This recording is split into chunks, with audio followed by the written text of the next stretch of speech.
आज हम बात करेंगे गौतम बुद्ध के बारे में और उनकी जिंदगी के उस चैप्टर के बारे में जिसने सिद्धार्थ को बुद्ध बना दिया। नमस्कार, मैं हूं आपके साथ रीटा और आप देख रहे हैं भीमसेना। बुद्ध के बहुत सारे अनुयायी हैं और बौद्ध धर्म को फॉलो करने वाले भी बहुत सारे लोग हैं जो बौद्ध धर्म को फॉलो करते हैं, बौद्ध विचारधारा को फॉलो करते हैं। उनमें से एक हमारे बाबा साहेब भीमराव अंबेडकर भी थे। आज की कहानी बौद्ध को समर्पित यानी कि बुद्ध को समर्पित। आखिर बुद्ध कैसे बुद्ध बन गए, यानी कि कैसे सिद्धार्थ बुद्ध बन गए। एक क्षत्रिय कुल से आने वाले महाराज के बेटे कैसे महात्मा की उपाधि उन्होंने ले ली और कैसे वो संन्यास उन्होंने ले लिया। कहानी शुरू होती है शाक्य गणराज्य से। शाक्य गणराज्य के राजा सुद्धोधन को एक पुत्र की प्राप्ति होती है। पूरा महल खुशियों से झूम उठता है। उन्होंने अपने पुत्र का नाम गौतम सिद्धार्थ रखा था। सिद्धार्थ के जन्म के समय एक बड़े महान ऋषि ने ही भविष्यवाणी कर दी थी कि ये बच्चा आगे चलकर इंसानों का कल्याण करेगा, ये राजा नहीं बनेगा। इसके बाद वो ऋषि वहां से चले गए। ऋषि के जाने के बाद राजा उनकी बात सुनकर चिंता में डूब गए। क्षत्रिय होने के कारण राजा ने अपने पुत्र को शिक्षा की प्राप्ति के लिए गुरुकुल भेज दिया था। गुरुकुल में सिद्धार्थ एक होनहार छात्र थे जो हर चीज में दूसरे छात्रों से आगे रहते थे, चाहे वो युद्ध कला हो या फिर किसी विषय पर ज्ञान लेना हो। ये सब के बावजूद गुरुकुल के शिक्षक सिद्धार्थ को लेकर परेशान थे, क्योंकि सिद्धार्थ बचपन से ही और बस विषयों से हटकर यानी कि और सारे विषयों से हटकर अपनी ज्यादा दिलचस्पी जो है वो ध्यान में लगाया करते थे, यानी कि मेडिटेशन में लगाया करते थे। इस बात को लेकर ऋषि और सिद्धार्थ के शिक्षक थोड़े परेशान होकर राजा सुद्धोधन के पास पहुंचते हैं।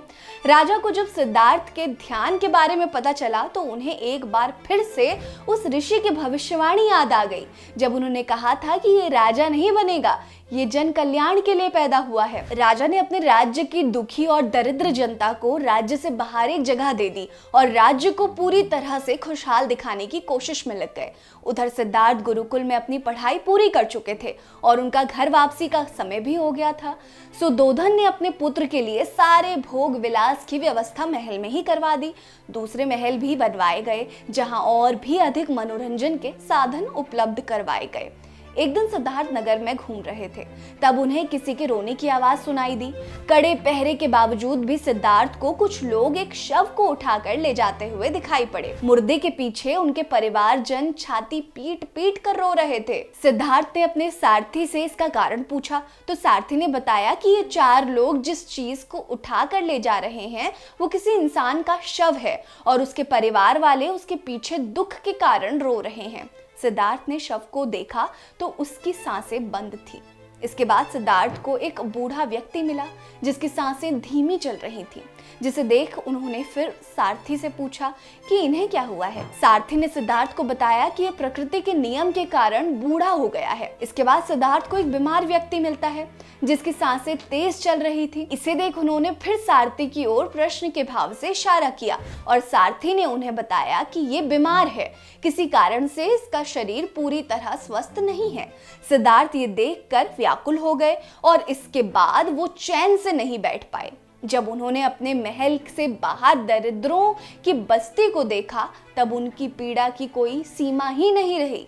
ये सब देखकर राजा सुद्धोधन ने उनकी शादी करवाने का निर्णय लिया और सिद्धार्थ की शादी राजकुमारी यशोधरा से करवा दी गई। शादी के बाद भी सिद्धार्थ इंसानों को दुखी देख कांप जाते थे। उनका मन ना ही अब ध्यान में लगता था, ना ही राजपाट में और ना ही गृहस्थ जीवन में। ये सब देखकर राजकुमारी यशोधरा भी चिंतित रहती थी और सिद्धार्थ को समझने की कोशिश करती थी, पर सिद्धार्थ को तो बुद्ध बनना था, वो कहाँ किसी की सुनने वाले थे। सिद्धार्थ ने तो कसम खा रखी थी कि वो जन कल्याण ही करेंगे। अब बात करते हैं उस रात के बारे में जब राजा सिद्धार्थ बुद्ध बनने की राह पर निकल पड़े थे। आपने बहुत लोगों से सुना होगा कि सिद्धार्थ ने अपनी पत्नी और पुत्र राहुल को बिना बताए घर छोड़ दिया था, पर सच्चाई इससे कोसों दूर है। सिद्धार्थ की पत्नी यशोधरा ने ही उन्हें कहा था कि दिन के उजाले में परिवार आपको जाते हुए नहीं देख पाएगा, इसलिए आप रात के अंधेरे में जाएं। बुद्ध ने यशोधरा के मत को माना और रात को अंधेरे में जब सब लोग सो रहे थे तब सिद्धार्थ इंसान के दुखों को कारण ढूंढने के लिए निकल पड़े थे।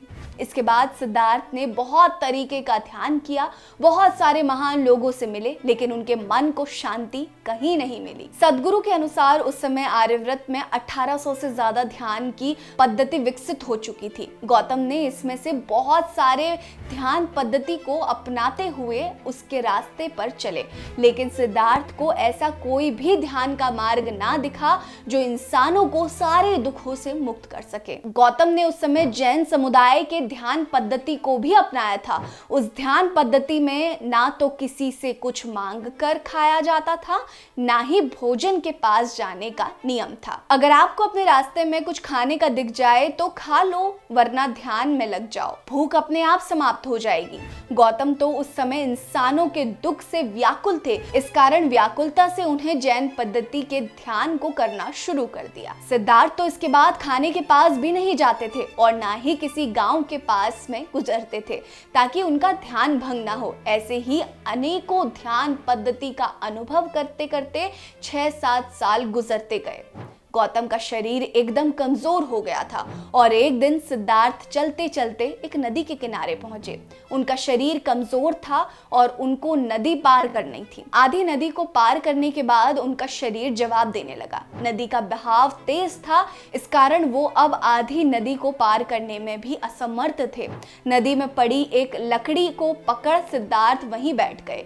गौतम को लगा कि अब वो नहीं बच पाएंगे। उसी समय उनके मन में आया कि जब शरीर ही नहीं रहेगा तो ये मुक्ति और ज्ञान भी किस काम का बचेगा, ये भी नहीं रहेगा।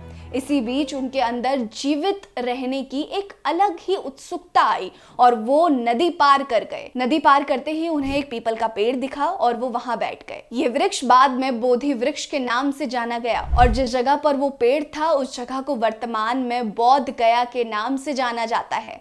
सिद्धार्थ ने उस पेड़ के नीचे एक संकल्प लिया, जब तक मैं ध्यान के उस पद्धति को ना ढूंढ लूं जिस मार्ग पर चलने से इंसानों के अंदर के दुख और कष्ट कम या फिर दूर किए जा सके, तब तक मैं यहाँ से नहीं उठूंगा और ना ही आंखें खोलूंगा। एक लंबे ध्यान और दृढ़ संकल्प के बाद आखिरकार गौतम को बौद्धत्व प्राप्त हो गया। इसके बाद गौतम के अनुयायी उनके पास पहुंचे कि बुद्ध हमें भी वो मार्ग बताएंगे जिससे हमें भी सारे दुखों से मुक्ति मिलेगी और ज्ञान एवं मोक्ष की प्राप्ति होगी। बुद्ध के चेहरे का तेज देखकर सभी को यह अनुभव हो गया था कि ये अब वो सिद्धार्थ नहीं रहे। अनुयायियों के सवाल के जवाब में बुद्ध ने सचेत होकर जीवन जीने के लिए कहा। उनके अनुयायी को थोड़ा गड़बड़ लगा कि भाई ये इंसान तो कुछ समय पहले तक दुखों का कारण ढूंढ रहा था और आज ये बोलता है कि सचेत होकर जीवन जियो। अनुयायियों को लगा कि गौतम बुद्ध भटक गए हैं और ये सोचकर वो वहां से चले गए। इसके बाद बहुत सारे ज्ञानी बुद्ध से मिले और बुद्ध के ज्ञान और तर्क को देखकर सभी उनके कायल होने लगे। इसके बाद बहुत सारे लोगों को बुद्ध ने कल्याण और मुक्ति का मार्ग बताया। ये भी गौतम सिद्धार्थ की बुद्ध बनने की कथा। ये एक बहुत लंबी कहानी थी और बहुत लंबा एक प्रोसेस चला। 7-8 साल पहले उन्होंने दुखों का निवारण यानी कि दुखों की वजह ढूंढने में लगाई। उसके बाद उन्हें पता चला कि अगर जीवन ही नहीं रहेगा यानी कि हमारे अंदर शक्ति ही नहीं बचेगी तो ये ज्ञान मोक्ष प्राप्ति ये सब किस बात का। इसीलिए उन्होंने बौद्ध की प्राप्ति की। बुद्ध की ये कहानी बहुत ही अपरंपार है और हमेशा से ही बुद्ध की कहानी प्रसिद्ध रही है। इनके विचार, इनके तर्कित विचार हमेशा से ऊपर उठते गए हैं और जो भी इनकी बातों को इनके अनुयायी हैं उनको हमेशा से ही आगे बढ़ने की जीत मिली है। बुद्ध ने इसके बाद इस ध्यान पद्धति के मार्ग को जिसका नाम पड़ा आनापानसति, इसमें मनुष्य को अपने ध्यान और जागरूकता अपनी सांस की प्रक्रिया पर रखने की आवश्यकता होती है। इस ध्यान में ये जरूरी है कि हम अपनी सांस पर सजगता पूर्वक अपनी निगाहें टिका कर रखें। बुद्ध की कहानी बहुत लोगों को इंस्पायर करती है, बहुत लोगों को प्रेरणा देती है जिंदगी को जीने की। हमेशा से बौद्ध ने एक अलग विचारधारा को बनाया, एक अलग जीवन जीने का सलीका सिखाया। उन्होंने कभी इस बात को नहीं कहा कि दुखों के पीछे भागो या दुखों का कारण ढूंढो। उन्होंने हमेशा सिखाया कि सहज होकर और सचेत रहकर जीवन को जीना चाहिए। बुद्ध की कहानी आपको कैसी लगी हमें जरूर बताइएगा और हमारी वीडियोस आपको कैसी लगती हैं ये भी कमेंट बॉक्स में जरूर बताइएगा। बने रहिए हमारे साथ। नमस्कार।